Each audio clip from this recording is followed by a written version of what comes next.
What's up, Juventus? Welcome back to the AJCR channel dedicated to Juventus. And it is not a victory show.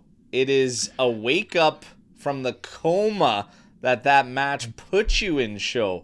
0-0 with Monaco, but it's all the same. Juve gets a seeded position in Champions League. We know the teams we're going to draw, but there is one common thought process coming out of this game, and that's Spalletti needs a bit of help and TikTok Kamoli.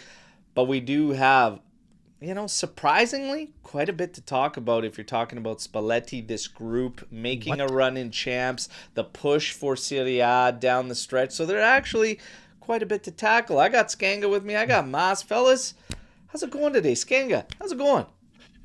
Well, you said wake up call. After that game, I had to go do snow angels face down in my underwear outside just to wake up from that son of a bitch. That was something. Try running the main Twitter account on that. You know what? There's an image for the AJC Army to start a show off, okay? This guy and his mutande face down snow angels, all right, outside the Skanga Ranch there.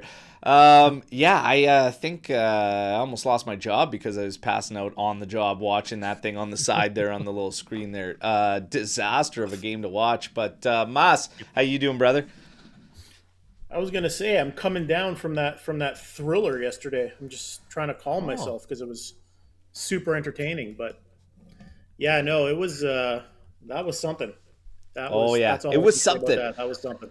Something we're about to tackle with probably the shortest amount of highlight recap you'll ever see, all right? But what's up to the Army, everybody tuning in here, and everybody on your other social outlets, get over to YouTube, subscribe. Next week, 2 kit giveaways, okay? We got, Juve enthusiast, Adam Khan, Cugino Eddie, Azzurri Juve, Juventom, great to see you all, okay? Yes, Cugino Vinny, definitely a painful watch, okay? But yeah, great to see you in here. Can't wait for the breakdown of this banger of an instant classic in Champions League. Oh yeah, instant classic for all the wrong reasons, all right? Without further ado, let's get to this thing. We talked about the starting lineup, and we had the projected in the pregame show. It had a couple of changes. Nothing crazy, and it was like, okay, you should be able to sustain some type of level with just a couple of changes, okay? What you ended up getting was several more changes, okay? Perin starts in goal. You still have Kelly, Bremer, and Kalulu. You still got McKennie out there. You have Cope Miners coming in for Locatelli. You have Thuram out there. You have Cabal coming in, starting the game. You have no Yildiz. You have Miretti. Then you have Chico Conceição, and you have Openda over David. So it actually ended up being a significant amount of changes. Yep. And to Mas's point from the pregame show yesterday, some of the guys that were rolling weren't out there. Mas had a statement about, hey, David's rolling. He is in the mix for Serie A Player of the Month for the month of January. Keep him rolling. Keep him hot. We'll talk about momentum, all that, but I was actually not overly surprised by that amount of changes by Spalletti, but I will say this. I wasn't surprised with how the game went. Maybe not to that degree, but that many changes, I felt like it sets the mind frame that you're content with being qualified. Did you get those vibes when you got the lineup there, boys? As soon as I saw it, I wasn't able to catch the pregame show, but as soon as I saw that lineup, this is just grip and rip. Whatever we get out of it, we get out of it. I didn't think he was, not that he wasn't taking it seriously, but I was sort of looking at the schedule. I didn't look at the schedule yesterday after the upcoming games. So you have 3 games in 7 days. That lineup was, not that he doesn't care, but he's prepping for the 3 games in 7 days coming up now. Yeah, it felt like there was a significant amount of changes there that you're kind of almost setting this mind. I always believe that your starting lineups impact the attitude that the game's going to have, at least from your side and whatnot. And I thought it was going to be pretty chill, pretty laxed anyways Mas, what did you think when you saw that lineup with that many changes? Yeah, I don't know. I'm kind of looking at it two ways because I agree with you guys on one hand. When you put out a lineup like that with a bunch of guys that haven't played in a while and don't really have any cohesiveness, you're going to get a result like that. So maybe Mhm. Spalletti was playing it safe and knew that qualification was already wrapped up, and he didn't want to make any major mistakes against Monaco. But towards the end of the game, some of the subs, showed me that he was still kind of going for it a bit. So yeah, but I think overall it was a pretty safe play by Juve, and you saw that in terms of what we saw on the pitch. Right, Yeah. it was And painful to be honest. speaking of what we saw on the pitch, let's get into it. Let's talk about right out of the hop. Yeah, it kind of came to fruition. That was an awful start. I mean, Pedin almost handed over a tap in right out of the gate. That guy, thankfully, has arguably worse accuracy than Openda, so he puts it well wide. Um, Jeez. 14th minute, Balogun scores a goal, called back, obviously. He's acting as if he has no idea why. Clear What shove on the happened? back of Kalulu. So called back, but still, they're pressing, they're running hard, and we look pretty slow. And that's something that didn't really change throughout the game. 30th minute, another good chance for Monaco. An overlap in the box by Van de Ven was hit on the one time. Pedin had to be sharp there, short side, and he puts it over his That's goal a good there. save. That's a really 37th good save. minute, Van de Ven again, and he's shooting this one from range, and again, parried away quite easily by Pedin on that one. But it's one-way traffic. I mean, we can barely get anything off. I think 39th minute was the best opportunity of the game for Juve, and it was Openda running back at their backline, and somehow he manages to dribble this thing with his shins, for Christ's sake, lining up a shot, and then the shot goes wide. Like, I don't understand how that touch, it's impressive. You can get that thing to start dribbling off your fucking shins when you're trying to set Yeah. up one touch and then shoot to the left. Unbelievable. But nonetheless, the half ends there. And I'm just thinking, man, I don't really think you can turn it because of how, like, well below the pace it was and stuff. Because you'd have to shift guys in, and it's like they're at that point now. It's like sink or swim to these guys that have gotten the call there. Because I'm like, I don't want to just throw Yildiz out there. I don't want to put Locatelli in for Cope Minor. I don't want to, like, what are we doing here? We're at the point where you've got a 5% chance that even if you win, that you get that seeded place. But it's like, you guys, is like, I understand there's significant changes there and guys that have been really, like, playing very well for us. But holy shit. Like, show me some more, man. Like, if I was Spalletti, I'd be like, guys, come on. Seriously. Okay, I've sat here and I've defended Cole Miners quite a bit. I think he's great at left center back, right? Hopefully, I'm not freezing up too much. He was not good yesterday. To your point, guys who had to come in and step up and show that they need more minutes. I'm happy that Spalletti gave guys minutes that needed minutes. Some of these guys, they needed minutes, right? Adzic, Cope Myers in Yeah. the middle, Medetti. These guys, you have to get them rolling a little bit based on the schedule coming up. But boy, oh boy, did they disappoint in that first half. And then you're forcing Spalletti now. I have to make changes. Yeah. You guys are forced because you suck. You're playing like shit. You're forcing me to bring guys in that I don't want to bring in. Like help your manager out. I'll talk about Coop a little bit later, but yeah, you're right. You're absolutely right. Mas, half. I mean, what are we doing? You chase her? You just say, "Fucking pick up your socks, boys, and show me something." For fuck's sakes, it's the whole point. You're out here too. Yeah, I think Spalletti would have went in there and said, "Listen, the starters aren't going in. I put you guys in there to kind of show what you're made of, and you're shit in the bed right now." So I'm sure his halftime talk was more along the lines of getting them motivated and trying to get something out of the guys he had out there. Um, to not screw up his plan of trying to get some of his guys rest, right? Yeah. Um, let's just wrap it up. Second half. There's like one volley opportunity from outside the area off a corner that's cleared, and that fell to Monaco. And then you had a whole lot of sweet fuck all, like nothing. Okay, I it have ends nothing written there. down.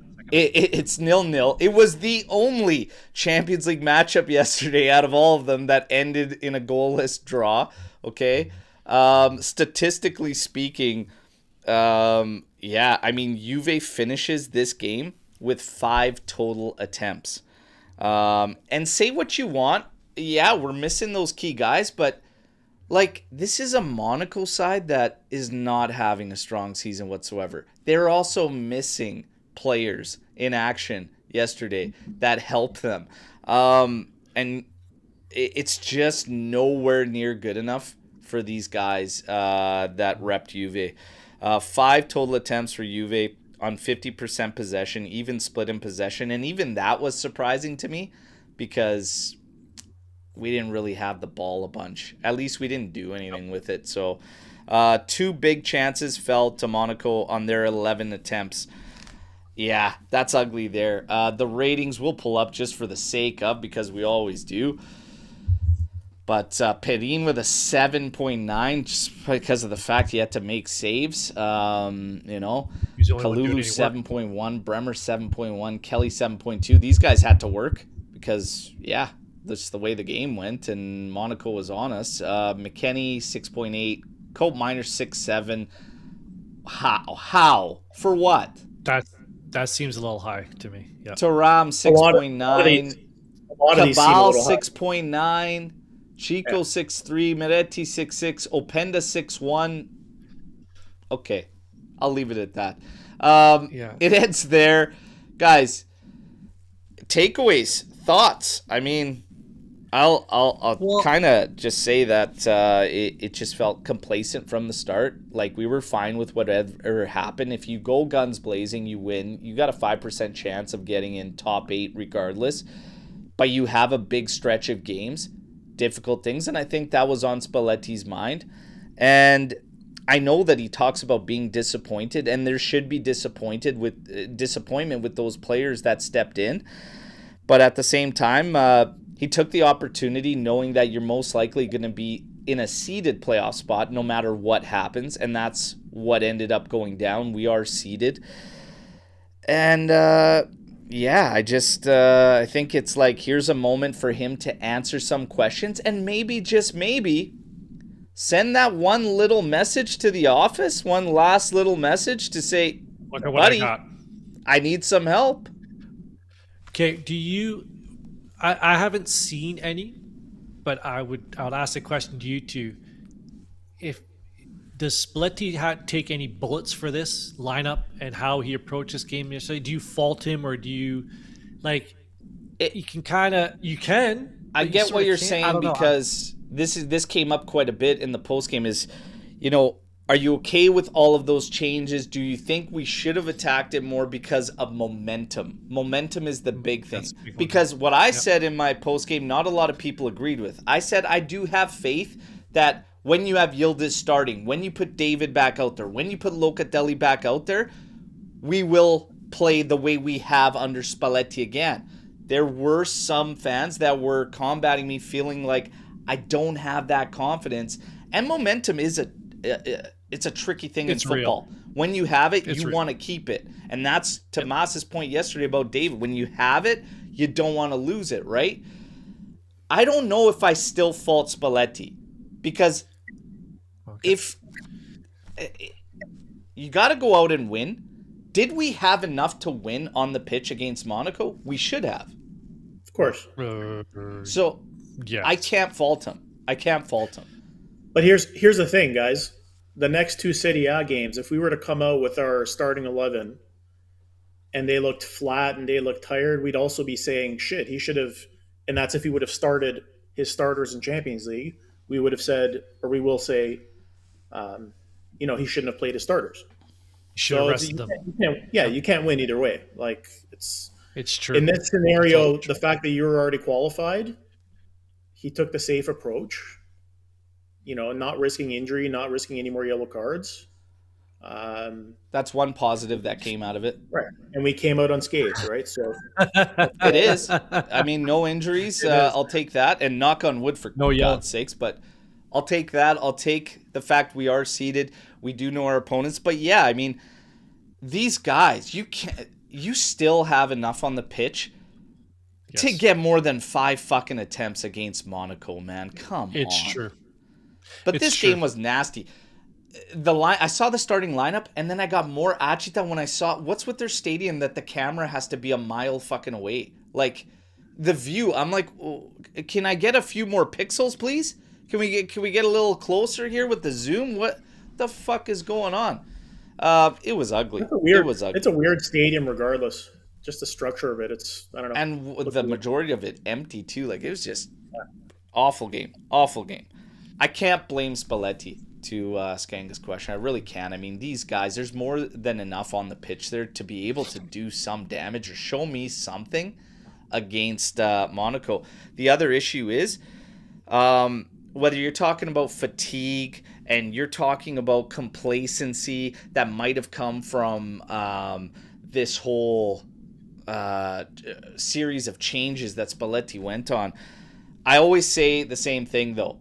If you're worried about guys and rest and stuff like that too, you really have to make it up on your training regimen, and in between the games is where you look at that.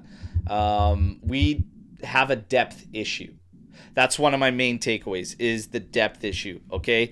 It's undeniable. And right now, you have needed help this January. It's getting tight. Window closes February 2nd.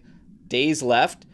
And you're chasing. Monday. There is some news in the headlines, which we will get to, but Spalletti needs help. I mean, you've pretty much plateaued. You have one striker. And even in that striker with Jonathan David, he's got limitations. There's certain solutions Spalletti just doesn't have. I don't think it's the be-all, end-all for Monaco. I think this was a disaster of a game, but they felt complacent to me. They felt like, cool, we qualified. They didn't play to an intensity that should have matched. When you talk about these players, it's not good enough for these guys that are trying to get into the starting lineup or needing to push these guys. We've talked about him being handcuffed with Cambiasso, and you can't sit him even if you're not impressed or you need more from him in big games, because did Cabal show you anything yesterday that is like, I want him starting, I want him pushing? I will say no, not really. He doesn't look like the player pre-injury. People forget pre-injury. He looked decent. He looked much more, much more capable and whatnot. He's got to find his bearings. I don't know. To me, I wasn't impressed to the degree of sitting Cambiasso. I do want to answer one question. Sorry, that came up in the chat. Yellow cards reset after the quarterfinals. So technically, not after league phase. Yeah. So there's still 2 games, right? So look at Telly could get a yellow in the first and miss the second quarterfinal game. So anyway, sorry, continue. So Yildiz got one of them, right? So Yildiz got one yesterday. It's not good enough from these guys. Cope Miners, Openda. Okay, I'm just gonna say it. Okay, I've been saying it for a while.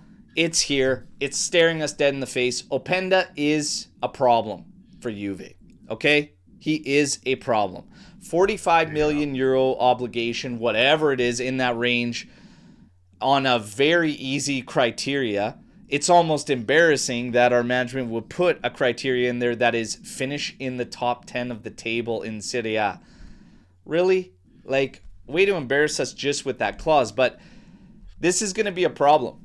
Openda is going to be a problem. Openda is... It doesn't quite make sense. He was a panic move late in the Mercado, and you ended up with a commitment on it. So, And again, here we are in the follow-up window in the winter, and you're going down to the wire. Let's see if any panic. But as far as Openda goes, he is not a striker, period. So Openda represents a problem for Juve. It's going to be another signing at significant money. It kicks in. Yeah, it's going to be spread out over his contract, but you're going to have to find a solution. The reason he becomes a problem is because we've seen this story before, where you get these players in and then you try to find solutions and you can't based on the price that you have and the value that gets shot. So what's Juve going to do? If you're unwilling to take hits, probably nothing. And then you start going down this chain reaction where we have been hanging on to guys that we probably shouldn't have because of those reasons and not willing to maybe take some hits here and there, take some lumps, and just keep things fresh and moving, set a standard, and then they skate by. They just keep getting by at Juve, and we stay like this. And sometimes we do this on these players. Colt Miners. I think okay. Colt Miners. I think he's run its course. I think it's Colt Miners is bringing absolutely nothing. Can I give you guys a stat on Coop? Mm-hmm. Last 30 games, proper names. Zero goal contributions. Last 30 games. Yeah. Wow. Colt Miners is bringing absolutely nothing. He is as effective, as a car with square wheels. He is bringing nothing. All those people that told me he was going to take Locatelli's job, I can't fucking hear you right now. Where are you? Look at yourselves in the mirror, and it's time to realize Locatelli is the glue guy in that middle. If you want that middle to hum, to cook, it's Locatelli. For Colt Miners, this guy is Arthur 2.0. Okay? He is Arthur 2.0. And to Openda's point, Colt Miners is going to fall in the same situation. On this price tag that we brought in, you're going to have to make a decision because his value isn't going anywhere. It's actually going down. You might have to take a hit, but is he going to be another player that gets by at Juve just because of us not willing to take a hit in order to move or improve the roster? Openda and Colt Miners are problems right now for Juve. Juve's going to have to potentially cut the cord this summer, even if you take a loss, something that they have been unwilling to do over these past few years. And I get it because you're trying to get the books into a certain place. But guess what? That story runs its course when it's time to match ambitions. And it ain't going to be good enough now that you've found a coach that needs to be backed. So Colt Miners, Arthur 2.0, cut the cord. Okay. Yeah. So, all right, go ahead, Mass. I was just going to say, we've always said this, it starts at the top. If you have fluctuations at the top, you have Giuntoli, you have Comoli, you have different managers, you need to have a stable management with a stable manager to fix the lineup. Or else it's just going to be, these are my guys, next guy comes in, I want to get rid of these guys. So I'm okay with, you got to wipe some of these players out. You got to take the hit. I get it. I don't think that's going to happen in January. I think not January. Summer, though. We'll see some moves in the summertime, but like it all starts with the top. What do we want to do, and who's going to be the manager? You can't keep guys that bring absolutely nothing around try to demand higher standards. It just can't happen. Mm-hmm. I think there's a bit of ego that plays into it too, because I mean the financial aspect of cutting bait with these guys is obviously the biggest part of it, but cutting bait means they're coming out and accepting the fact that they missed on these guys, right? And they're showing the rest of the market and the rest of the world that, you know, management wise we're not making the right moves. So I mean that plays into it as well. But I mean in terms of Coop, listen, we can't sit here and say that we haven't given this guy a shot. I mean, unlike Openda, who's only been here the year, and I mean he's had limited playing time. Coop's had his chance. Coop's had his chance. It's time to cut ties. Period. Yeah. I mean, and as far as, I mean, even if people say, "Oh, well, that's them conceding that they made a mistake in signing," yeah, it's gonna happen. The problem is letting them get by without bringing absolutely anything to the table. Like, he is at the point, he doesn't deserve to be at Juve. And we need to think of it that way. It's like, we're not a fucking charity. Like, It's not our responsibility after we sign you to hire shrinks to figure out what the fuck it's going to take to make you resemble a player again. We signed you, we pay you a healthy amount of money, and that's all that you could bring to the team. You are shades of a player you were at Atalanta. That's up to you to find. He's not this management's player, so I don't see them cutting him any slack in the summertime. Right? This management didn't bring him in, so I don't see them. Babatinde. They don't have any ties. Babatinde. He's got to go. Juve's got to help Spalletti out in January. I see no other way around it. It's going to get tight. The schedule's getting difficult, and as time goes on, the pressure will mount up on this group. If this is what we're to expect from these other guys, he needs some help. Striker, for anybody that's questioning it, one striker. I don't think you can question it anymore as to why it is such a high priority after what you saw yesterday. David is pretty much it. And I've been saying it for 2 weeks.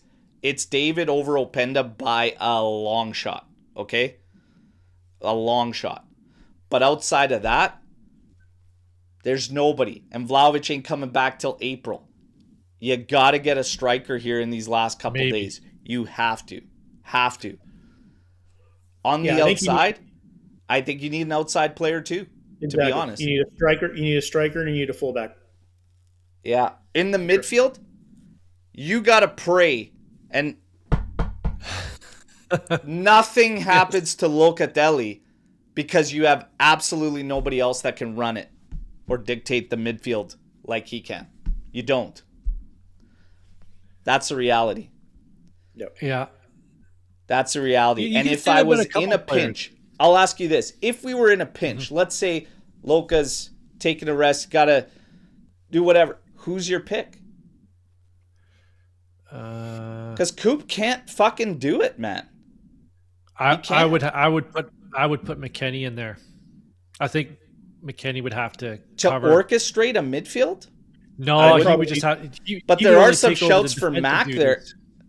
I'm thinking just for the defensive duties. I'm thinking Thuram starts to take the reins, and he might. You lose that driving factor out of him.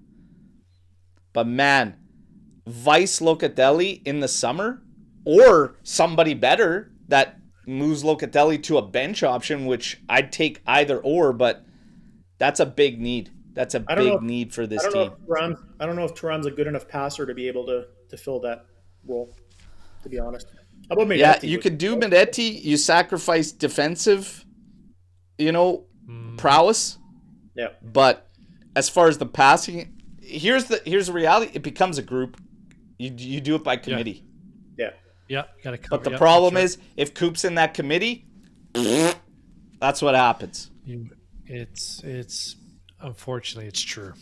Champions League, we're seeded. We've got 64 million so far out of the competition. It's all good. What happens with 45 of it? Straight to Openda. Openda, come on down, baby. That's not how it works. But anyways. Skanga, come on. That's exactly how it works. Okay. Don't make me bring up the spreadsheets. So we got Club Brugge or Galatasaray. Who do you want out of that draw? And then obviously it could become Tottenham or Liverpool. So let's start there.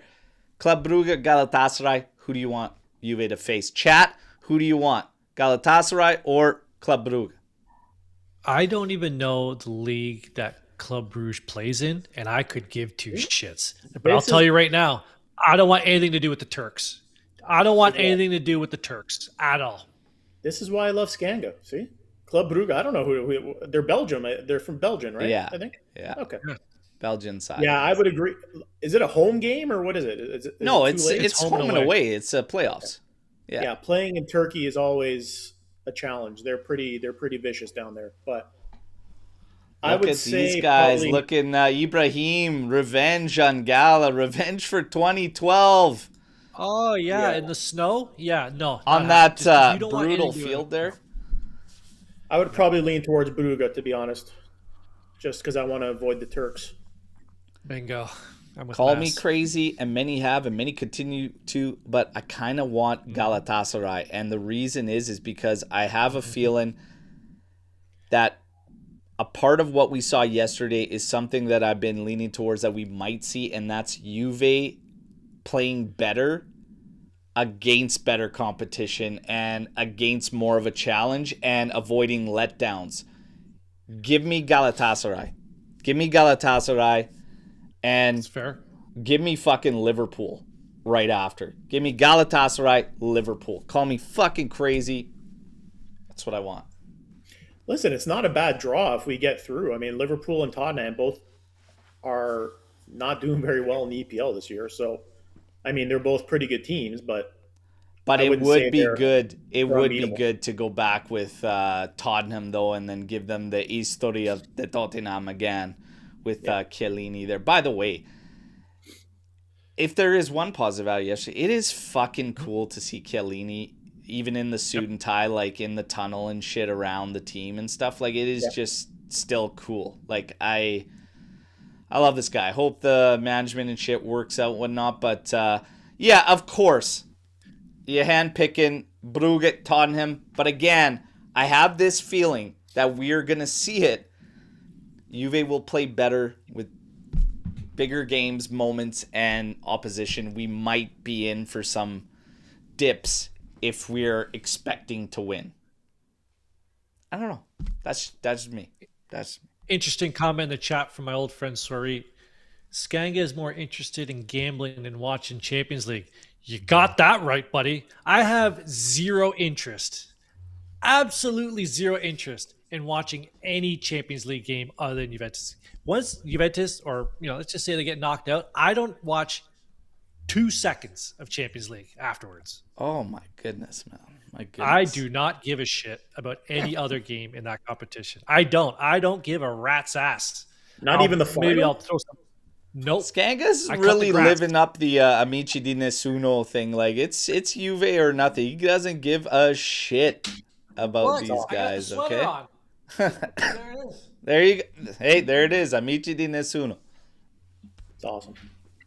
Give a shit. There you go. Champions. Fuck. I gotta say, I'm watching games here and there, but yeah, like, I mean, it's Juve, and I'll watch the final, of course, but I'm not going crazy for it. I'm not like, and I used to have this allure to the game and like watch like all the league games, watch it, but like also fucking time changes. I mean, like, you get kids, you got like a family, like a lot of shit going on. I can't sit there and watch, and I couldn't even be bothered anymore to think that back in the day, I used to actually watch all these teams, and if fucking Pescara was fucking playing or Reggiana, I'd be watching these games, and now I'm thinking, fuck, what a bunch of wasted time that was.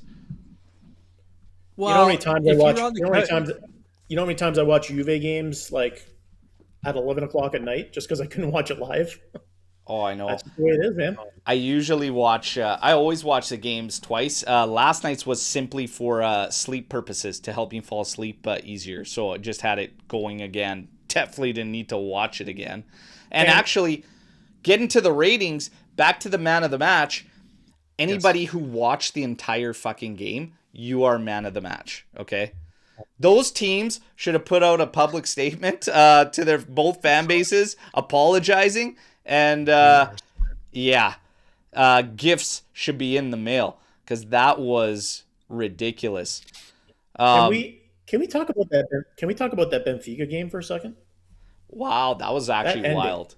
Goalkeeper goal, last second header to send them in on goal differential to the last playoff spot over Real Madrid. So exciting. 2 red cards, Real Madrid. Oh. I like seeing that. That was actually sweet to see. Real Madrid also lost top 8 because of that match. That was actually fucking hilarious. And Napoli, straight out, Conte, more tears for that bastardo. Those were a couple, those were pretty cool. Those were pretty cool. Now, let's get to, we talked about Champions League, etc. You got Parma now. And again, we kind of alluded to the question before. We're going to come out back into the weekend against Parma.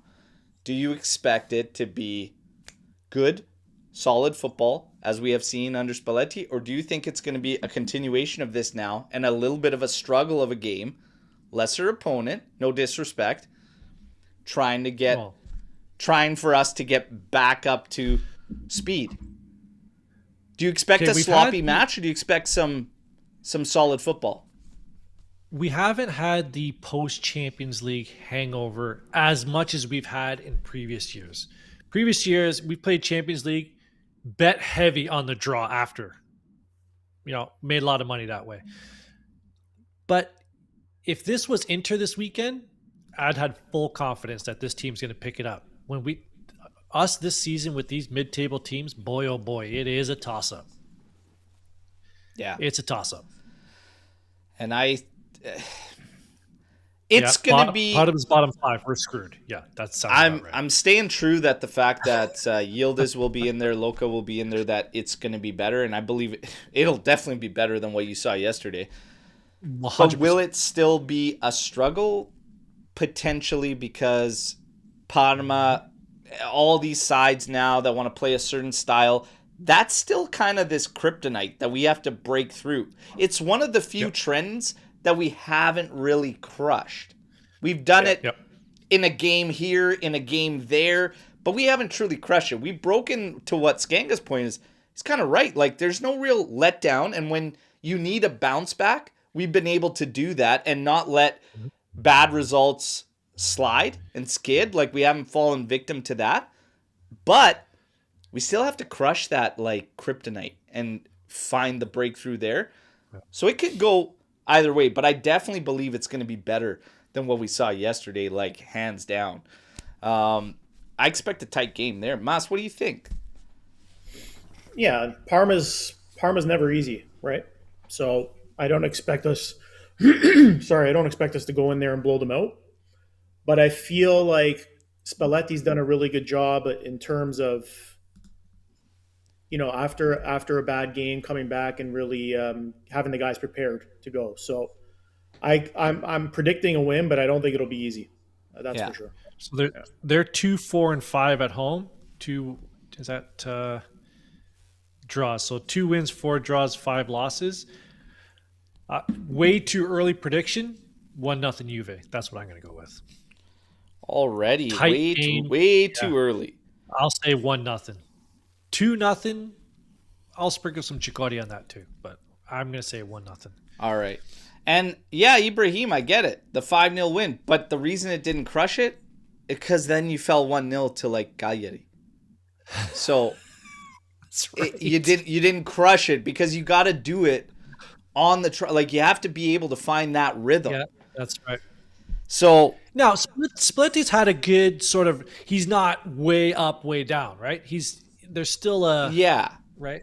And like I said, but at the start it was like boom, quick improvements. And now it makes sense.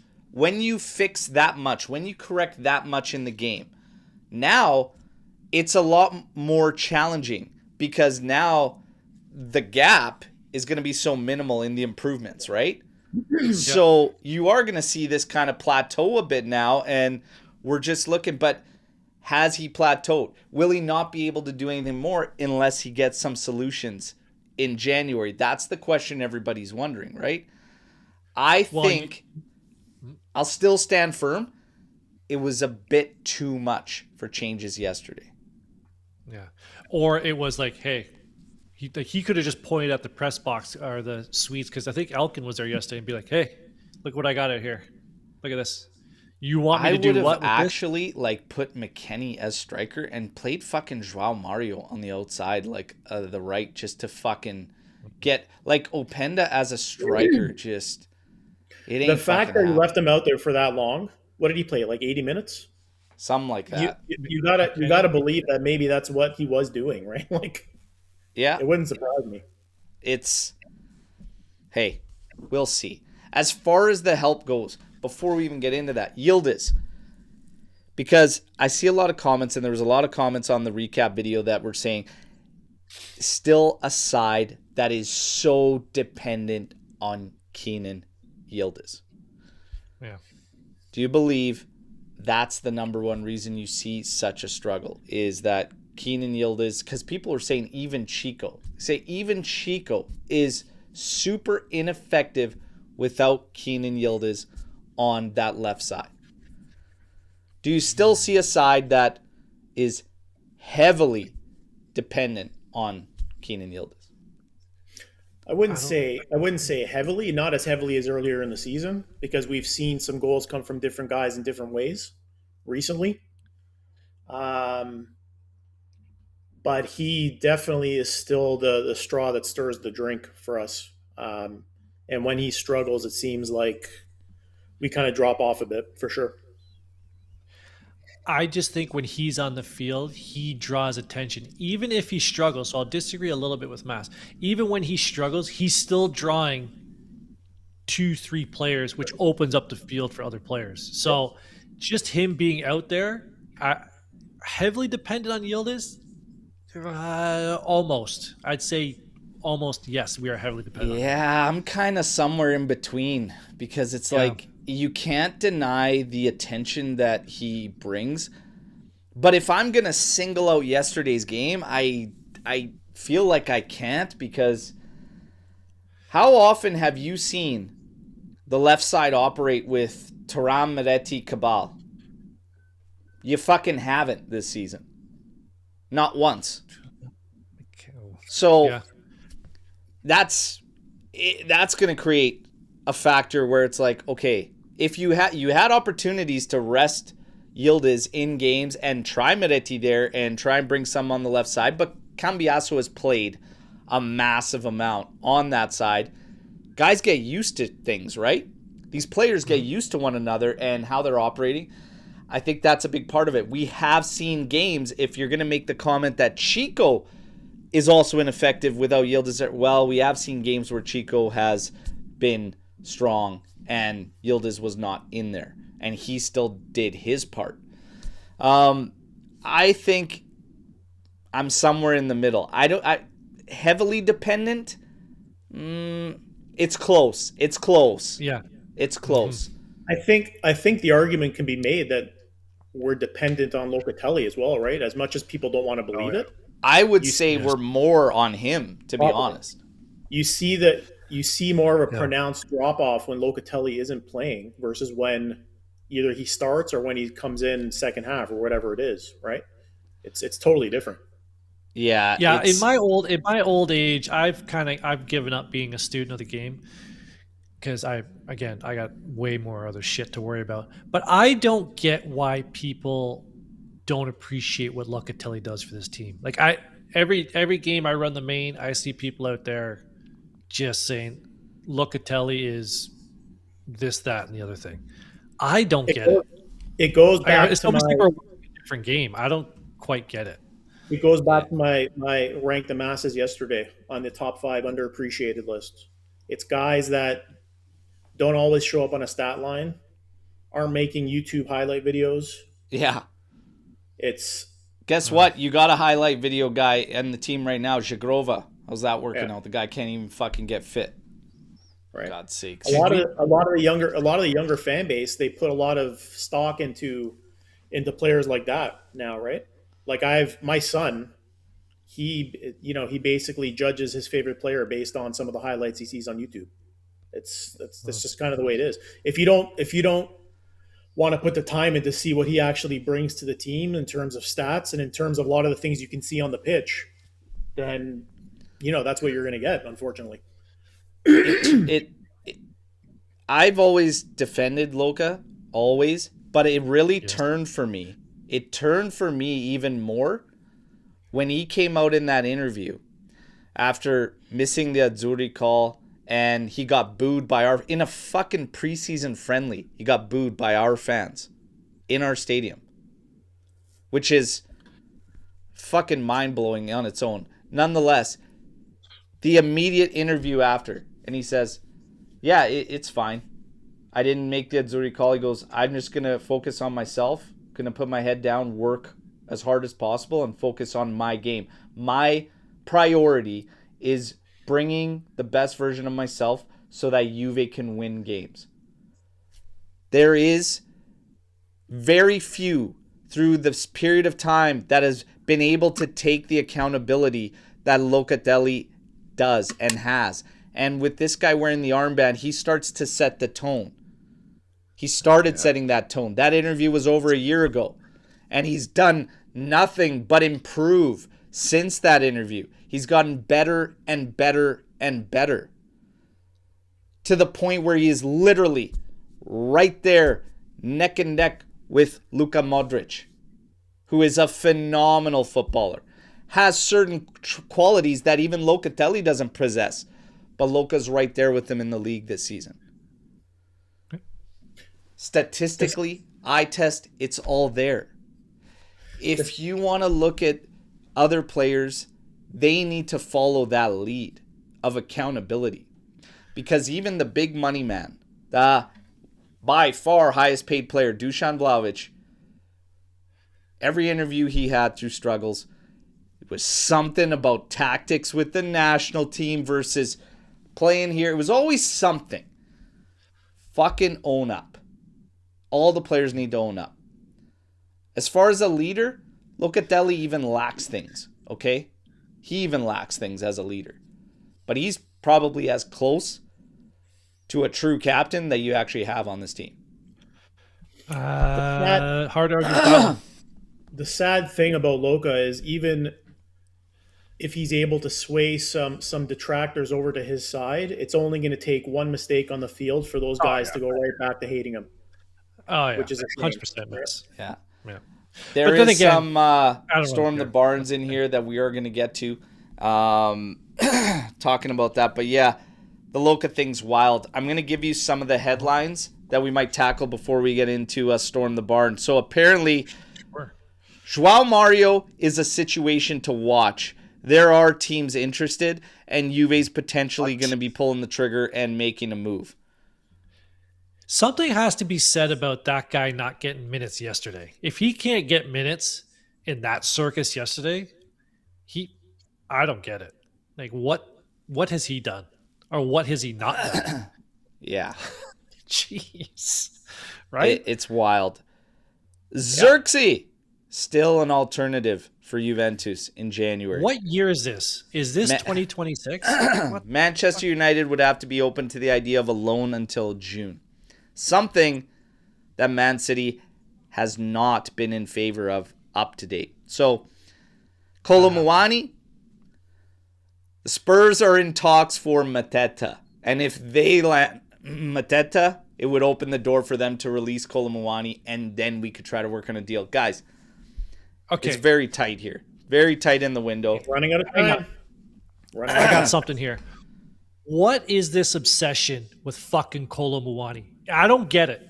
What did he do here that was like he's already in the Juventus Hall of Fame? Yesterday, I couldn't believe the comments on the main yesterday were like, look at this guy, bring him in, bring him home. I'm like, who are we talking about here? Like, what has he done? It's the fact that... Can you help me out? It's the fact that you're looking at a player that has actually done quite well, that was already with us, versus taking a step.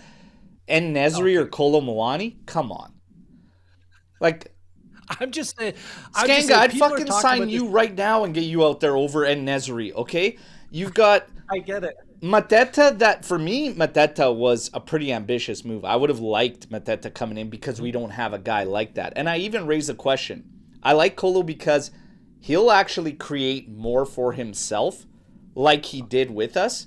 He was scoring goals out of nowhere, like that he had no business scoring. We kind of don't have that with these guys. Yes. He's also versatile because he can rest Yildiz as well. So it's kind of a two birds, one stone type situation with him. He still doesn't have the traits, and this is the problem with January, everybody.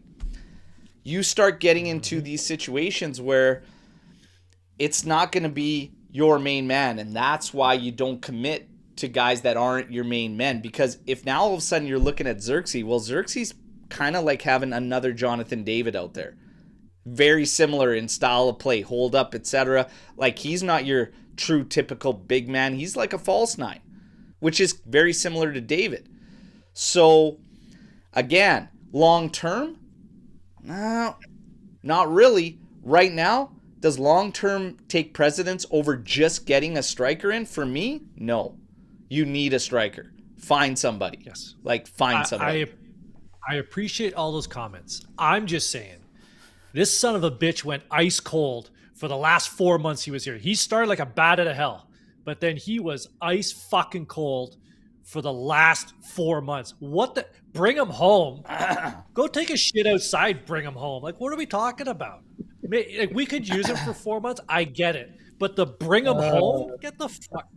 I could not. It took me everything in my power not to swear on the main Twitter. I was so mad at the bring him home comments. I want you to take a deep breath here. Relax. Easy. Take it easy. Take it easy. I was so mad. Take it easy, boy. Take it easy. That, maybe too much coffee. Fuck, man. Okay, now do it again, but tell me how you really feel.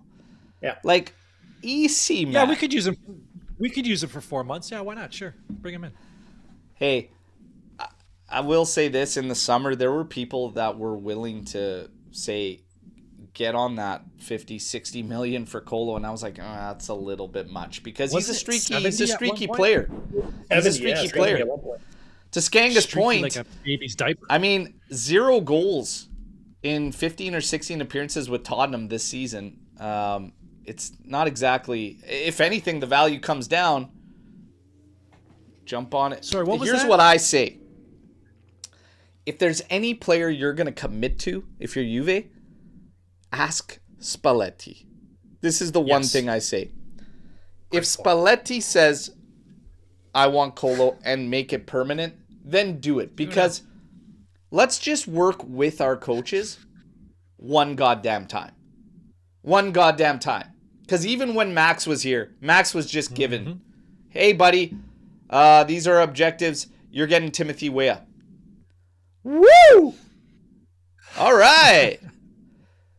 So let's just work with our coaches once. Like, Tudor, fucking just like, no, they didn't ask me anything. He's like, they didn't ask me anything.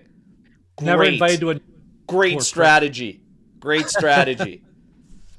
So, Mass, what do you think, bud? Sorry, I kind of, I did not go off my medication, everybody. Could you just settle down? Settle down. Yeah, dude, that was pretty funny. I think Mass is okay with Colo. Yeah, I said it yesterday. That's fine. I mean, he has a good connection with Yildiz, from what I recall, but he is a streaky striker. From what I can recall, I feel like Mass is tiptoeing right now because Skanga went so fucking guns blazing. Don't yell at me. I'm all right. No, listen, I want any guy who can come here and score, man. We need a striker, so I don't care if it's Kolo Muani or friggin' some guy from the Saudi league. Just do something, man. Bring somebody. I think we're all in agreement. Spalletti needs help. We need help. Let's get some rentals in here. Let's get some guys. Okay. Now, is that the only help we need? Sorry, is that the only help we need? Striker, but you guys. You really need a striker. You really need a striker. I think you can get by with what you have at fullback right now, because they're not winning you games, but they're not losing you games either. Nope. Although Cambiasso is trying really, really hard to lose us games, let's be honest. But no, striker is definitely pressing. Oh, he's trying his best for sure. He's trying his best to have us concede a goal. Like, clean sheets might not be on his scorecard, but holy shit. He came on yesterday, and my first thing was, God, don't screw up, please. Like, yeah, these guys that stepped in there, though, did not do themselves any justice as far as a case or a fight to be anywhere but the bench and working off the bench. Unfortunately, it was pretty bad, man. Pretty bad. Let's get into this. Yep. I might be biased, but I truly believe that Loca is in the top 3 best ball-playing sixes in world football right now. He's next to Yildiz and Bremer, one of our only 3 world-class players. Do you consider all 3 world-class? Chat, do you consider all 3 of those players world-class? I will put this out there. I never, in any sport, watch pregame or postgame stuff on TV ever. I turn the game on 30 seconds before it starts, and as soon as it's over, I turn it on. I made the mistake of listening to an American postgame, and someone mentioned that Bremer was world class, and the person next to him was like,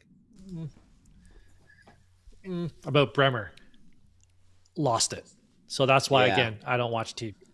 Bremer is Yildiz. Yildiz, you want to know something? You put the numbers with Yildiz against the other U22, 23, whatever players up there. He's right there in terms of numbers. I think that this is the only time. Bremer, I still consider world class for me. Yes. If you're talking defenders, center backs, easily the best in Serie A. And I will say this, I don't think he's reached the level he was before. I still think it's a little bit off. It's a little rough. Yep. But he's still top notch. And he spoke to it after this game saying that it's tough because he is still trying to recover and he is still trying to reach maximum fitness and whatnot, but I still consider him world class. Kenan Yildiz, I think he's there. He's there. It's the eye test. He's passing the stats. He's passing the numbers. He's passing. It's all there. I mean, he's a world-class talent for sure. This is the only time I will argue and say that I believe Locatelli is world-class. Because even while I defend him all this time, if you throw around world-class, I always said no. The run he's on of form over 20 plus matches right now, where he's at in Serie A in the league versus other players in top 5 leagues as far as the numbers, the data, tracking, everything, it's all there in favor of him. And I would actually agree, for the first time, I would consider him world class. But part of being world class is also consistency. And the previous talks about Yildiz, I was like, he's close. He's close, but he kind of hit this lull. And I was like, well, being world class has a lot to do with consistency. I'd say, fuck it. They're all world class right now, those three. World class. Well, did someone put in here? Right there. A world class player can play for every top team. That's what will qualify you. So, yeah, you can put those three. I don't watch other top teams, but they're good enough to play on any team. Sure. It depends on your definition of world class. Like what is that? To me, world class is like a top 5 player in the world at whatever position. That's the way I see world class.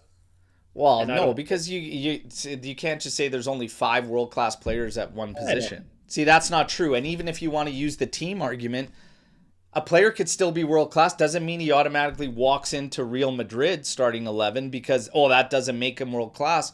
Well, no bullshit. Real Madrid's had world class players sit on their bench in their history, like a lot of them. So it's like those arguments don't work for me. For me, are you playing to a level that is the equivalent to the best players at your position in the world? And if you are, for me, you're at a world-class level right now because to your peers in the world of football, you are right there measuring up with the top 10. Loca is right now this year. Stats-wise, yeah, for sure he is. Yeah. So, I don't know. For me, pretty simple. Fuck it. I'm with you, Forza Juve 6782. We'll ride or die on that one. What's the most iconic goal? Holy shit. The most iconic goal in Juve history? These memory ones always kill me, man. I don't know. Dude, how can you call one goal the most iconic? I mean, Mandzukic bicycle kick maybe comes up. No, but you didn't even win the game though. Like, so I know, it's like the one that just like pops out like bam is Del Piero at the Bernabeu. Was it the Bernabeu? I guess Real Madrid. Yeah, from like 27 yards. Chips. For me, it's like 98. There's a goal that's always embedded in my brain, and it's that last fucking PK in '96 where we win the Champions League. Like that fucking goal is cemented right here. Fucking steps up. See you later, and we're losing our shit. Yeah. But, like, man, the most iconic? No. I could tell you my favorite goal. One of my favorite goals ever. It's got to be Del Piero against Fiorentina, because it was one of the fucking craziest goals I've ever seen, and this guy was a youngster coming out of nowhere. That moment, that game, the goalie he scored it against, how he scored it, that's like one of my favorite goals I've ever seen. And that's a goal that you've never seen repeated. That's what cements that. Never seen that goal repeated ever. I never. Another, if you want to talk iconic goals, that Nedved one against Real Madrid in the Champions League in Turin at the Stadio delle Alpi. That was insane. Zambrotta ball, bouncing in, running in, and fucking volleys that thing, and then just keeps running. Keeps on right going. To the back, to the track. Down he goes in front of the curva. That's an iconic goal. That's one of the tops, too. Baggio had a really good one against PSG in '93. I think it was in the UEFA Cup, where he made like this insane solo run. I haven't seen that one in a long time, but I would put that one up there. Here's one for Mass. The top 5, you figure out how to define them. Top 5 most iconic goals, Juve's history. There you go. Do it right now. Do it right. Right. Yeah, right now. Right now. Go. Cole Miners looks scared of the ball. He doesn't want to have it, and he vacates his position, leaving gaps, and leaves Thuram in the back line on an island. I've said it a million times. This guy's a drifter. You know what? He should be drifting away from Juve. Fucking drifter. Or at least to the left center back position. He's playing good back there. I'd still pick Kelly over him, so fucking too bad, so sad. You want to know something? That son of a bitch, Lord Kelly, he's playing. He's been, I don't want to say our best player because I'm not going to do that, but he's most consistent. He's been like this. He's up there with the better performers. Definitely up there with consistency. I hate the hair, hate the face, but I mean, yeah, he's doing great. Like that hair, fuck. Jeez. That curly fucking, Jesus Christ, man. Yeah, shave her down. I cannot stand look at Telly's hair either. My God, easy. Curls. I've had this battle with Luca. The flow, man. It's good. What's wrong with Luca? What's wrong with Lucas? He's just got long hair. Big deal. Yeah. There's nothing wrong with it. By the way, big difference there, Mas. If you were at what's wrong with Luca, we don't have time for. What's wrong with Luca's hair? Nothing. Yeah. But Skanka there, jeez. If the Colo deal is on, but only with an obligation, what's the highest you're comfortable with before you walk away? And there's Luca in the chat there, by the way, saying, respect the damn curls, you old bastard. Shit. Yeah, I knew I was going to get back to him. Dare I say I wouldn't make it, I wouldn't commit at this point in time on Kolo Muani. What's your highest comfortable with before? With an obligation. I don't want obligation in January on Kolo Muani. I'll go that far to say it. Close. Guy hasn't scored a goal. Oh, no, he scored one goal. Sorry. He scored yesterday. Yesterday, didn't he? Yeah. Yes, he did. I don't want a commitment on him there.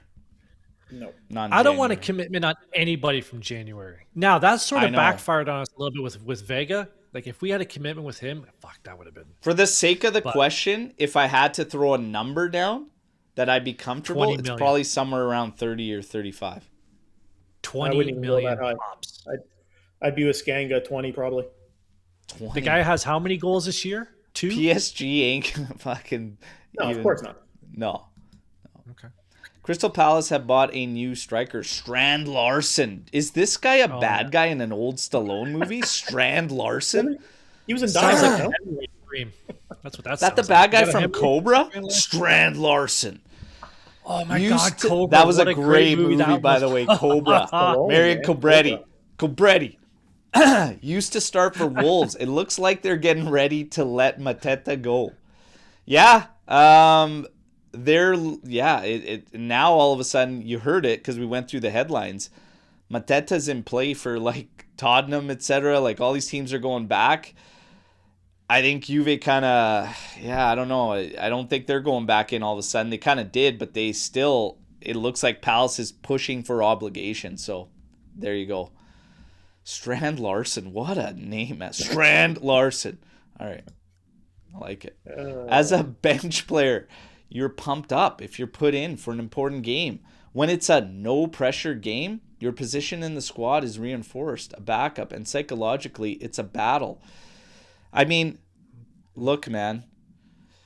We need the fight. We need the push. We need these guys to be in there. And again, psychologically, yeah, it's a no-pressure game, but you kind of make the games what they need to be. Like, if you wanted to go out there and win that game, like, and actually put forth, I failed to believe it would have been to that degree. Like, I feel like it was feel like the lineup sets the tone, you know, and your message to the team and how you approach it. If you're pretty chill as a coach going into a game like that, they're probably going to be like, oh, he's pretty relaxed today, like whatever. But if you're like, okay, guys, like, you know, we need to put the boots to these punks. Like, I want it sealed kind of early or whatever. Like, I don't know. As a player, though, No.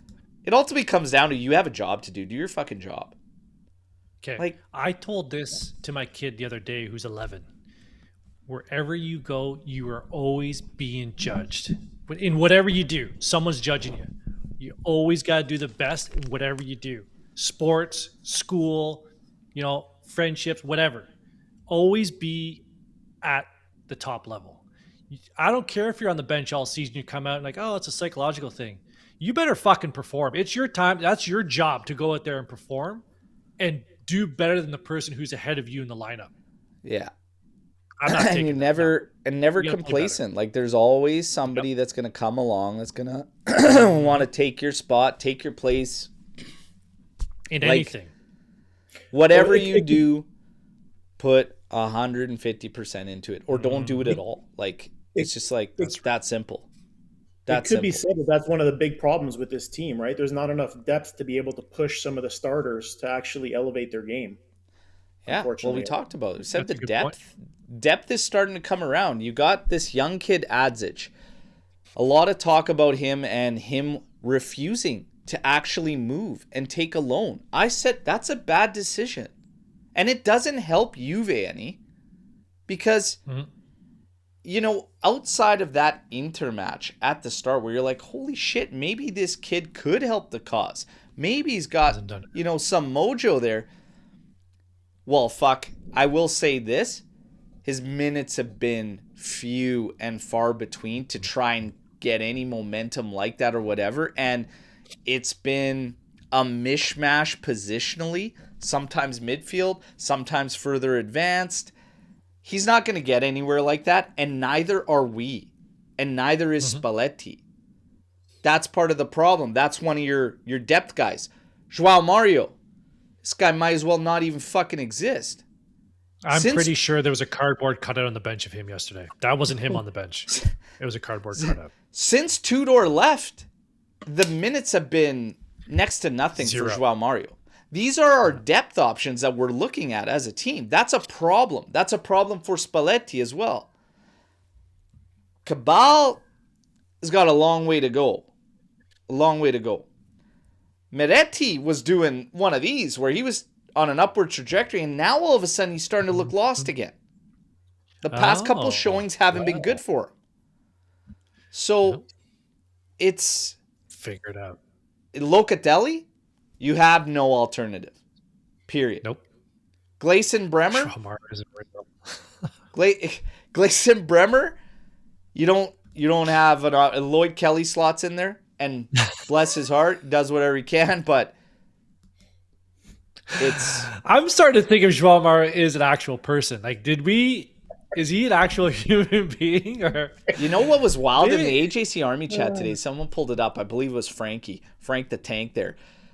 This guy, okay, has accumulated 357 minutes in his time at Juve. And we were all saying, like... There's no way it's that much. 37 minutes. 357 minutes total. No way. When Tudor was in, João Mario actually played a decent amount, and he did start some matchups here and there. So that's where he got the brunt of his minutes. Outside of that, yeah. João Mario is AI. There you go. You want to hear something funny? You want to hear something funny about João Mario? This is how non-existent he is. I was looking him up today on Google just because I wanted to see some of his stats, which are barely there. It literally took me probably 8 or 9 tries to get to him versus like the former Inter Joao Mario. So I had to like change up the Google search. The old, like old ass white guy Joao Mario. Yeah, what was hilarious is when we announced Joao Mario and everybody said, why'd we sign that old guy? Because that's who everyone automatically ran to. And I was like, no, he's like this Portuguese. Stanga, you're not. So you're 337 minutes, Tuna. He might not be a real guy. Apologies. The extra 20 minutes are what did it there for Tuna. I was a little worried that Mass is still using a Commodore 64 to do his Google searches, but wow, 8 or 9 minutes? Jesus, my laptop legit is 12 years old. I'm not going to lie to you. It's pretty bad. Fuck. Sadly, I know what a Commodore 64 is, so fuck. Yeah. Brugge. Winter Games. It's a slightly more favorable draw for us compared to Galatasaray and big man Osimhen. No? Thoughts? Of course it is. Yes, Brugge is definitely the more favorable draw for Juventus over Galatasaray. Absolutely. We don't want anything to do. I do. Avoid the Turks. I understand. No. And while we're there, maybe Spalletti wants to, have a comeback up top and get some hair. You never know. Imagine he comes back with a nice mohawk and fucking just a spiky, triumphant bastard. I might AI Spalletti with the spike, man. That would be awesome. Nice mohawk.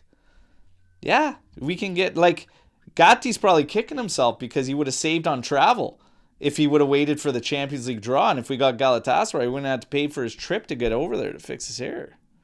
Who knows? Spalletti shows up with a Conte-type do. If you had to choose to sign one of these mids, who would you choose if it was feasible? Tonali or Nico Paz? Nico. Okay, help me out. Do they play the same position?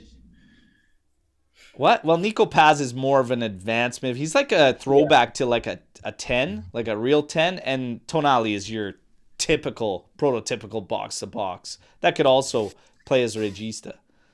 I would go with Nico just because he's younger, and like you said, he does play more forward. Well, I think in terms of Tonali, we have a guy that could potentially get to that level at some point in Thuram, I think, personally. I would take... This is very difficult, but... Yes, it's more... I would personally take Tonali. I agree with that. And the only reason I would take Tonali is because... The one thing, when I remember all this going, there was a point where people were like, oh, Paz or Yildiz. I gave Yildiz the edge, and I always did because of why? Because he's doing it at Juve. That's the one thing I have with Paz is it's great, and he is a great talent, great player, no question. I'm not doubting that. But again, you got to do it when the pressure's up it's easy to be the big fish at Como. But again, Yildiz is doing it at Juve. And Yildiz, as far as all your data and your everything, he's right there with Paz, probably beyond. I'm taking Tonali because he's a lock and he'll do it at a big club. And even with the goddamn pressure, everything, it doesn't affect him. Tonali is a monster. I'm taking Tonali. Fully agree with that. Everything you said there. Boom. Imagine a friggin' front line of Paz and Yildiz, though. Come on, how do you pass that up? Nico Paz is a great watch, man. Nico Paz is a great watch, talented player. This actually brings me up to another question because people are like, this is the thing going around, and I saw this thrown out there, and it's gonna be interesting to hear everybody's take. Say talented players, skilled players, they're just non-existent anymore. Everybody's become robots to systems. So it was based around Dybala because this is expected to be his closeout in Serie A. He's obviously spent a ton of time in Serie A from the Palermo days to obviously a huge stint with Juve, Roma. And they said, enjoy the last of Dybala in Serie A. There are no more players like this. Do you feel that these players are a dying breed? There are no entertaining players. There are no players that you specifically watch the game to see. Like, you want to watch this player play. Do you feel like that's faded? Because that's their argument, is that there's no more players that draw you in to watch? Like, obviously, you go back in the day, you got Baggio. Baggio was a huge one. Everybody wanted to watch Baggio play. Is that gone? Is it now systems and teams and you're not really captivated by players and you're not watching for players? Are we just talking about Serie A here? You could talk world football like anyone. Just in general, do you feel like you're not watching the game anymore for certain players? I had a pretty long discussion about this on the chat. I guess it was like around a week ago, based on what you're talking about, Bert. And listen, I won't say it's completely gone, but they're definitely few and far between compared to what we're used to in history. There's not many players you can look to now to turn on the TV, and I mean, Skank is not going to do regardless. Let's be honest; he's not watching anything other than Juve. No, but definitely few and far between. But maybe that's the point, though, right? Like back in the day, right? Why wouldn't you put the Fiorentina game on to watch Batistuta play? Why not? Right? Every team had that guy. We hate Inter, but when R9 was there, that guy was a fucking demon. Yeah, such a joy to watch. But so maybe to that point, like why would I watch Parma Cremonese? Who gives a shit? There's nobody there that I want to watch. But the Parma back in the day had some fucking ballers, like, right? So maybe that's part of it, and I think that whoever brought that up, that's a good point. It's is it system related? And you're not like, I would agree it's fewer and farther between. I don't have an argument there, but there are still talented players. I just think you're comparing, like when you're talking about Dybala, like maybe he's not given enough respect as to like how talented of a player he actually is, because he's a very, very skilled player. Like this guy was a fucking beauty. He still is a beauty. Yildiz is a fun watch. Yildiz is a fucking talented player. Like that is a skilled fucking player. These guys don't just fall out of trees. Yep. Nope. So it's like, has it really changed? Oh, you don't see players like this anymore? It might be something to do with the youth and how they're being trained, how things have changed there to where you don't see as many as it felt like before. Or it might be that you're following a league that doesn't have the talent that it used to have and pull because it used to be the balls. Serie A used to be the balls in the 90s. Everybody wanted to fucking play there. The English league with their money are just vacuuming up all the players. Like some of these players who might be sitting on a bench, I can't name any names because I don't care. But some of these like mid-level players might have shone in the Serie A based on the system and the style of play. They might be like, but you'll never know because they just chase the money to go to the Premier League. So, and maybe Italy's shining way too much a focus on doing all the extras rather than letting these guys be free and fucking talent. Because like even if you're talking about Italian talent, it's down drastically, especially when you're talking about the attack. Like we used to have some serious attackers, like magical fucking players that even played for those small sides. You know, you had talented fucking players. It does feel like the number is down. They're still out there. I don't know what attributes to it, but yeah, it is kind of down. There's still these talented players out there, but it might be down. It's interesting anyways to get people's thoughts on if they see it just a dying breed as far as skilled players now. Yeah, I was going to say Di Natale. That's another one. I have a question if you're running at a Storm the Barns, because I see we got a bunch, but go ahead. Here. We're good. Why do people want Chiesa back at Juventus? Can you help me out with that? Oh my God. Son of a bitch. Soiree, earmuffs, buddy. Earmuffs, Soiree. Earmuffs. Okay, is that who it is? What? Why? We want a bench player from Liverpool to come back here? I don't want that guy even to walk in our parking lot. Ever fucking again. Don't even send him a Christmas card. I feel like I'm doing a podcast with fucking Clint Eastwood today. What are we talking about here? Get off my lawn. Skank is going to be fucking buying a retirement spot in fucking Turin and yelling at these players, get off my lawn. Listen, I'm not saying sorry to whoever. It was Colo, now it's Chiesa. Fuck, man, easy. Pump the brakes. Are we serious with the You just Chiesa don't want returns. Let's just say it's returns. I don't want that player coming back from Liverpool. It's a combination of things. Are we serious? I'm not. When it was the talk about him in January, there was no other targets that are anywhere close to him in terms of ability. He was by far the best name that we had. If the price tag, and I said it, devil's always in the details. If that price tag of 15 to 20 million euros was actually legit and you could bring him in, I'd fucking do it.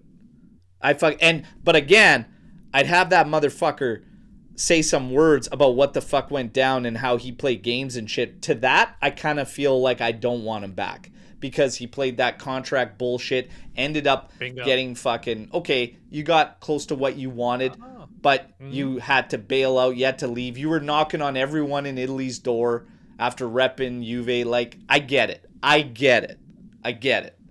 But some of that shit, I trump for wanting Juve to actually thrive and succeed, and Yildiz needs a break. And I actually kind of would have liked it if we brought him back to be a vice to the 20-year-old Yildiz, who that's the way it should be. We don't need that. Sure. We don't need that scab cancer in the locker room. You can't put him in the locker room. A guy who did that to Juventus back then, you want to bring him back into the locker room? I get it. No I get it. But we need help. Spalletti needs help, man. He's got no hair left to pull out. It's fucking gone. Chance. All right. I do not think Juve will ever win the Champions League again. It seems like this, doesn't it? Well, way to bring it down. Well, jeez. Red card. That negative. Red card. Here's a straight kick to the junk. No, Juve, I mean, it seems like this because we've been scattered from a managerial spot for years now, right? It doesn't take long when you start getting things right to all of a sudden jump up the ranks quite quickly.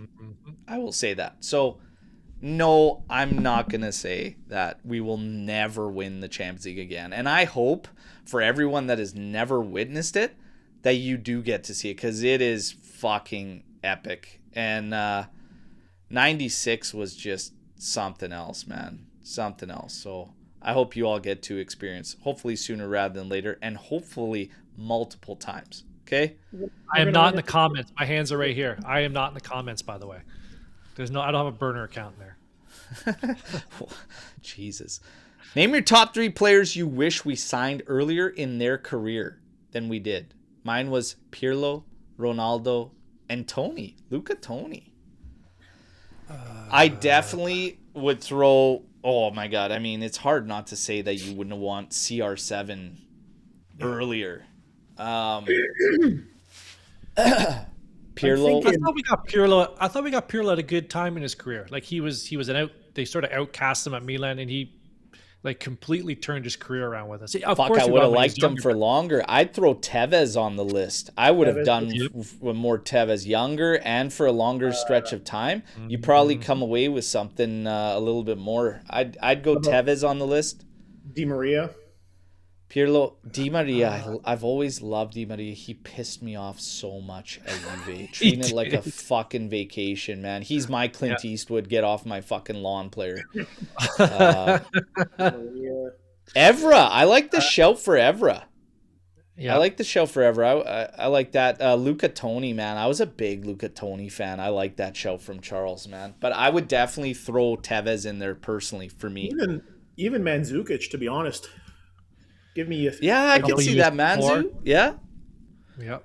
What about Bipita earlier? Bipita earlier. We got him when he was at his peak. So I know, but if you have him with more legs, because it burned out fast, right? Yeah. I'd say Bipita. So for me, Bipita, but then I guess the Tevez Bipita kind of intertwine, right? Because it's one or the other. If you want to get longer, but no, like longer Tevez, longer Higuain. I'd throw Bipita in the mix, man. Bipita, Tevez, Pirlo, down for that. Luca Toni, though. Fuck, I like Luca Toni. Danny Alves is a good show, too, actually. Danny Alves. That's a good show. Oh, fuck that guy. I wish we had Buffon for longer. 27 years wasn't long enough. We could have used him for an extra. That guy would have been better than Perrin. I'll tell you that, man. He's a fucking okay. Now I don't know. A lot of people might not remember this, but Thierry Henry did not do much for us. He wasn't here a long time. Fuck, we played him on left, right, out. I know. Left, right, out. He was not. Yeah, maybe it was a like where we had him positionally, but he did not do anything for us. Yeah, but he wasn't doing much. But he looked like he was just this promising young guy, right? You would never think it would end up to the extent it had. That's the way shit happens sometimes. Don't forget, everybody, we picked up Yildiz. He literally walked right into our laps from Bayern. So shit happens sometimes. Yeah. I got to add another one in there. How about Quagliarella? Oh, I always struggle with this guy. Quagliarella. There you go. Quagliarella. If people don't know his story, what a story that is. Look it up. Like that guy only scores bangers. That's it. That's it. No, but like what he was going through with like the he was being the like not the ransom. What was it? They were taking money from him, or what was that situation? There's a crazy story, but that was later on in his career because it was when he returned to Sampdoria, right? Yes. I'm pretty sure he had multiple stints with Sampdoria, and when he went back, it's when he started getting targeted. And I thought he got it sorted out before he went back. Anyways, look it up. If anybody just look it up. There's a crazy story, but as far as a player goes, Quagliarella, and man, he would only score bangers. And whenever I think of Quagliarella, I don't even automatically go to Juve. I go to Udinese. That's what it was, a stalker. Yes. Yeah, the stalker. I automatically go to Udinese, and I automatically think of Di Natale as well. And Di Natale was like one of those players I would have loved at Juve, man. Di Natale was a killer in Serie A. Absolute killer. Tiny fucking striker too. So good, man. So good. Knock on wood. What's the deal with injuries going away? The Burgess effect? Hey, whoever that son of a bitch is that we brought in, so far so good. Now, so far he doesn't have the magic powder, Harry Potter wand, or whatever the hell you need to cure whatever the hell Milik has, but seems to be working on everybody else. Oh, man, I had such a sweet joke right there on the spot that I had to refrain from because I don't want to get the channel canceled, so I'll just hold it off there. We talked about it yesterday, too. For the green room. Yeah, I'll save it for the green room. They're playing with the ball more, right? It's a lot easier to play with the ball and less physically straining on the body versus having to defend and run around the whole thing, right? So that's helping too, for sure. Mikoli, I remember that guy too. Yeah. On Colo, 10 goals in 20 games. Nothing to you, Skanga? 10 goals in 20 games for Juve. 5 of them came in like 3 games. That's right. That's true. And by the way, I'm not responding to that. Spell my fucking name right, then I'll respond to it. Bing, bang, boom. Oh, Skenga. He put Skenga. Like Jenga. That's right. Bing, bang, we should change the game. We should actually make our custom AJC Jenga and call it Skenga. And each one has a player that he hates. And he'll put a little blurb on each brick about one player. You gotta knock him out. Thoughts about not getting a replacement for Yildiz position. It's not normal not resting him a bit. I think you can find coverage. You can find coverage amongst the players you have. Striker, if you take one thing out of yesterday's game, it's that you need another striker to help David, essentially. Yep. You need it. You need it. So it is what it is. And again, going back to Kolo Muani, if he ends up being the guy, he can also offer reprieve to Yildiz at the same time. So a little bit of versatility there. I was walking down the road in Monaco, and the Monaco player just bumped into me and said, "Watch it. Are you blind?" So I said, "Damn, man, you don't have to be such an acli douche." I just like how he got douched in there. You should give him the card because whoa, that's not. No. It's sorry. It's well. I meant this side. You should give him the red. It's well deserved because I came up with that one yesterday in the chat. So Adam's just recycling. Oh, he stole it. Stole it. Oh, that guy. Big red. Right. Big red. You can't steal people's jokes. No. So now we've double VAR'd and the red stands. Double VAR. Has that ever happened? I don't think so. Here we go. Luca's bringing it up. Someone asked Mass if he shaved before showering. This. Okay, chat. Chat. Okay, hold on. Chat. We got to sort this out. Okay, so chat. Do you shave? Do you shave before or after you have showered? Psychos. No. It's before, man. No. There's only one right answer. Army. I don't. Raise your kids properly, okay? You fucking trim first. You go in the hot shower. The heat, the steam, it makes it a closer shave. If you shave after, you are an animal, okay? Don't do it. Don't do it. You mean before? If you shave before the shower. Shave after. You should shave before the after. No, you before. shave after. It's a closer shave. Have you ever Look at gone? all these befores. They're crazy. Birdo. Listen. Yeah. Go see. There's a wonderful human being, little Filipino man, a little sketchy when you go there for a straight shave because this little Filipino's got this fucking blade right to your. Listen, I've never walked in there. And he's like, "Oh yeah, you want to shave? Cool. Let me grab the blade and just." No, you get the hot towel. You do. Why? Because it's a closer shave. You never just here. I've shaved. Here, let me shave first, and then here, take a hot towel. What the fuck is this all about? After it's before. Okay, Massimo, please explain. Please explain what the hell you're thinking. It's just part of the process, man. Shave, shower. That's it. That's the way it goes. It's shower, shit. It's shower, shit, shower, shave, man. Shit, shower, shave. You're psychopaths. You're psychopaths. You need to stop. By the way, everyone on Mass's side, he wipes before he shits. So there you go. Okay. Put a poll up. I want to see this. Put a poll on wiping before the shit? Okay. We're moving on. You're a poll.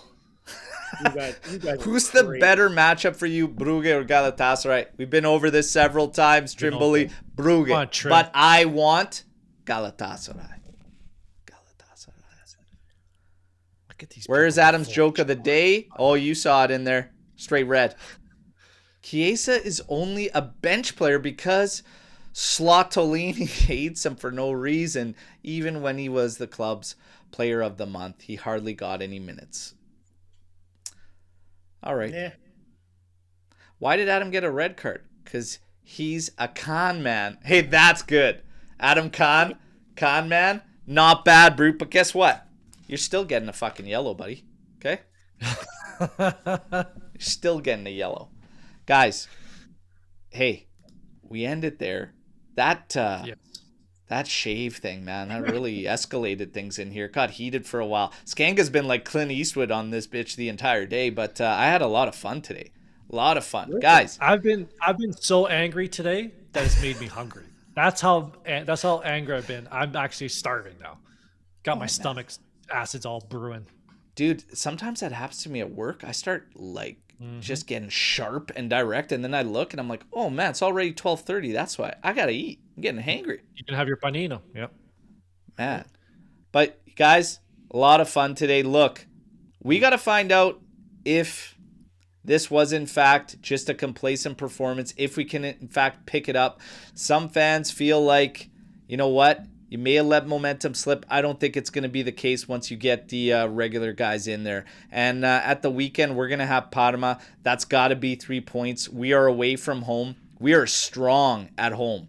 We haven't suffered a defeat dating back till March.